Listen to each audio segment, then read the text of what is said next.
Ó sangue e água que jorraste do coração de Jesus como fonte de misericórdia para nós, eu confio em vós. Em nome do Pai, do Filho e do Espírito Santo. Amém. Sexta-feira Santa, Paixão de Jesus. Dia de silêncio, dia de oração, dia de meditar a palavra de Deus, dia de nós irmos à igreja. Hoje é o único dia que não tem missa. A celebração das 3 horas, nós olhamos para dentro de nós, para dentro do nosso coração. Ontem, Jesus foi recolhido, à capela para adoração. Quantos de nós que estamos aqui vivemos esse momento de adoração com o Senhor? E o Evangelho, ele é muito longo, mas você vai ouvir ele, João 18, de 1 a 19, João 18, de 1 até o versículo 42 do capítulo 19. Mas nós vamos ficar com a primeira leitura, Isaías 52, de 13 a 53, no 53 é o versículo 12.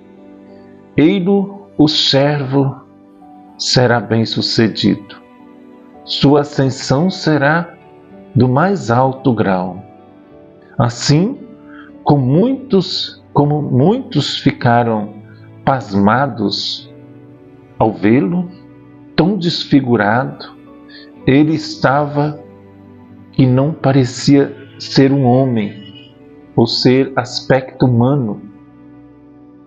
Do mesmo modo, ele espalhara sua fama entre os povos. Diante deles, os reis se manteram em silêncio, vendo algo que nunca lhes foi narrado e conhecendo coisas que jamais ouviram.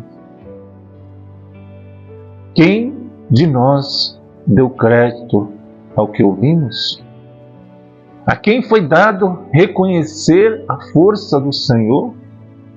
Diante do Senhor ele cresceu como renovo de planta ou como raiz em terra seca. Não tinha beleza, nem atrativo para olharmos. Não tinha aparência que nos agradasse. Era desprezado, como o último dos mortais, homem cobertos de dores, cheio de sofrimento. Passando por ele, tapávamos o rosto, tão desprezível era, não fazíamos caso dele. A verdade é que ele tomava sobre si nossas enfermidades e sofria. Ele mesmo, nossas dores, e nós pensávamos que fosse um chagado, golpeado por Deus e humilhado. Mas ele foi ferido por causa dos nossos pecados, esmagado por causa dos nossos crimes. A punição a ele imposta era o preço da nossa paz, e suas feridas, o preço da nossa cura.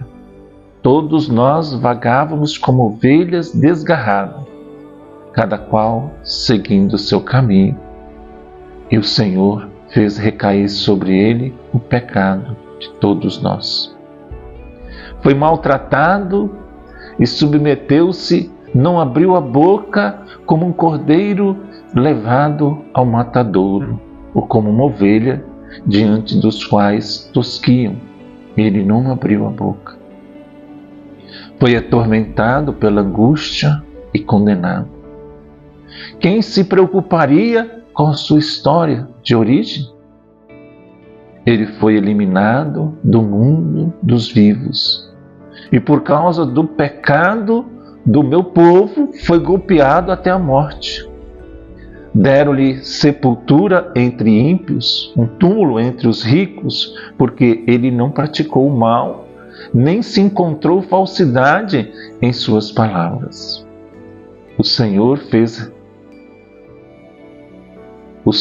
quis macerá-lo com sofrimento, oferecendo sua vida em expiação.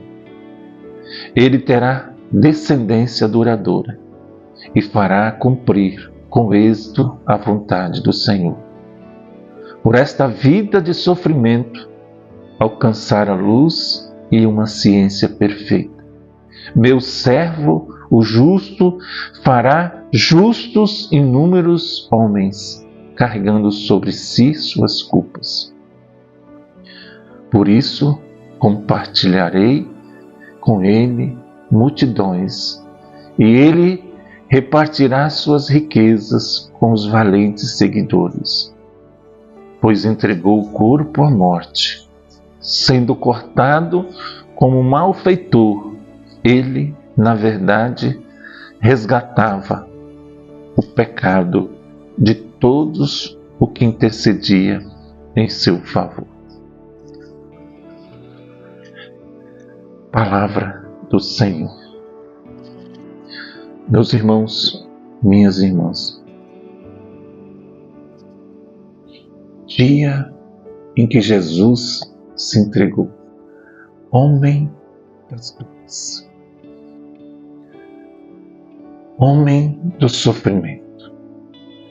Eu peguei toda a minha pregação dessa Sexta-feira Santa no Catecismo da Igreja, aquilo que a Igreja fala. Sexta-feira Santa é o dia que a Igreja se reúne à sombra da cruz de Jesus. Os discípulos de Jesus, filhos da Igreja, fazem silêncio neste dia. Junto com Jesus, junto com Maria. Maria experimentou esse sofrimento. Ela estava lá aos pés da cruz, como diz no Evangelho, de pé. Ela não estava puxando os cabelos, mas ela estava de pé. Claro que ela estava sofrendo, mas uma espada entrou dentro do seu coração. Então os filhos da Igreja fazem silêncio. O único sacrifício é o de Jesus na cruz. Por isso que hoje não tem missa. O único sacrifício é o sacrifício de Jesus. Jesus, por meio da paixão e da morte, nos comunicou o maior amor, o amor maior, aquele que dá a sua vida pelos seus amigos. Jesus, que já sabia de tudo o que estava acontecendo, ao ver os soldados guiados por Judas, lhes perguntou: a quem procurais? A quem procurais? Responderam: a Jesus o Nazareno. E ele disse: sou eu. Não sei, meus irmãos, minhas irmãs, se eu teria coragem, se eu soubesse que viesse alguém falar: quem é o Eudes? Eu não sei. Talvez eu sairia, correndo e tremeria na base, qualquer um de nós, pois era uma condenação, era a morte que estava chegando. A nenhum de nós foi dado o poder de saber o dia e a hora de nossa morte.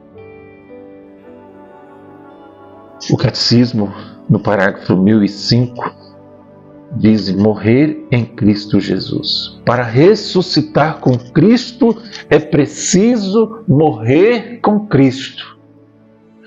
Para ressuscitar com Cristo, diz o Catecismo da Igreja Católica, no parágrafo 1005, é preciso deixar a moradia do corpo, do nosso corpo, preciso deixar a moradia do nosso corpo para ir morar com o Senhor Jesus.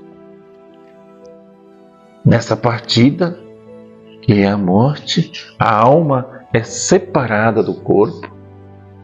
A nossa alma vai lá para o cemitério, para a catatumba.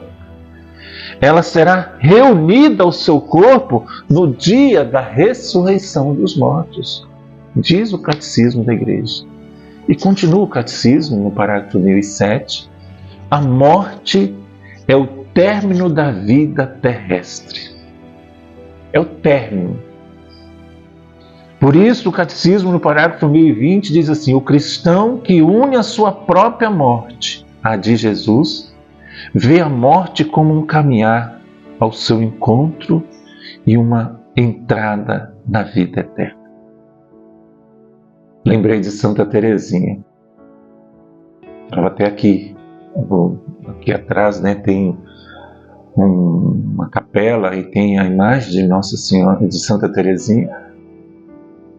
Quis até trazer, mas não sei porquê, mas a Santa Teresinha dizia assim: eu não morro, eu entro para a vida eterna. Então, meus irmãos, no parágrafo 1020, nós teremos um juízo particular. Hebreus 9, 27 diz assim que o homem vai morrer uma só vez e logo após terá o julgamento. O Catecismo diz o juízo particular: morte põe fim à vida do homem como um tempo aberto ao acolhimento ou à recusa da graça divina manifestada em Cristo. No parágrafo 1022, cada homem recebe em sua alma imortal a retribuição eterna a partir do momento da sua morte, em um juízo particular que coloca sua vida em relação a Cristo, seja por meio de uma purificação. Nós acreditamos que nessa purificação é o purgatório. Vou dar um exemplo para você entender melhor o que é um purgatório, né? Poderíamos dar hoje. Quando você estudava, ou você estuda, antigamente era recuperação, né? Hoje é reforço. Era dar uma chance para você passar de ano. Se você ficar reprovado, é o inferno. A recuperação é o purgatório. E o Catecismo diz assim: aí se você vai estudar uma matéria, né? Vai estudar, vai chamar uma professora para estudar. Então, cada homem recebe em sua alma imortal a retribuição eterna a partir do momento da morte. Um juízo particular que coloca a sua vida a Cristo, seja por meio de uma purificação. No Catecismo, no parágrafo 1030, fala dessa purificação final, ou purgatório, né? Quando nós estudamos, reforço, né? Ou você vai lá, você vai fazer aquela prova. Então, o Catecismo diz no parágrafo 1030, os que morrem na graça e na amizade de Deus, mas não estão completamente purificados, embora que tenham garantida a sua salvação eterna, passam após a sua morte por uma purificação a fim de obter a santidade necessária para entrar na alegria do céu. Os que vão para o purgatório já estão salvos, mas diz o Catecismo, não estão completamente purificados. Quem entra no céu é só o santo. E diz assim, no Catecismo, né? O céu, no parágrafo 1022, vai falar, então, para entrar imediatamente. Então, logo após a sua morte, vem o juízo final, juízo particular, aí você vai, ou vai para o purgatório, ou vai para o céu. E o céu, diz o Catecismo, no parágrafo 1023, os que morrem na graça e na amizade de Deus e que estão completamente purificados, vivem para sempre com Deus.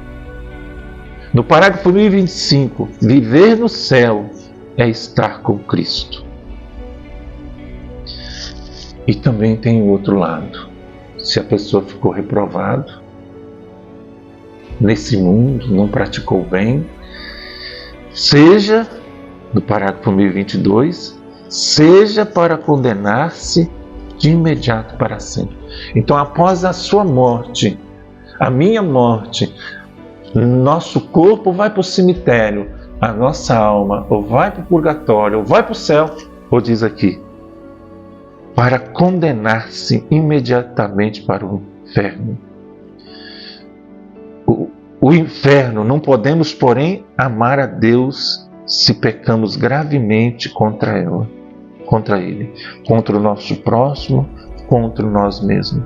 O ensinamento da igreja afirma a existência e a eternidade do inferno.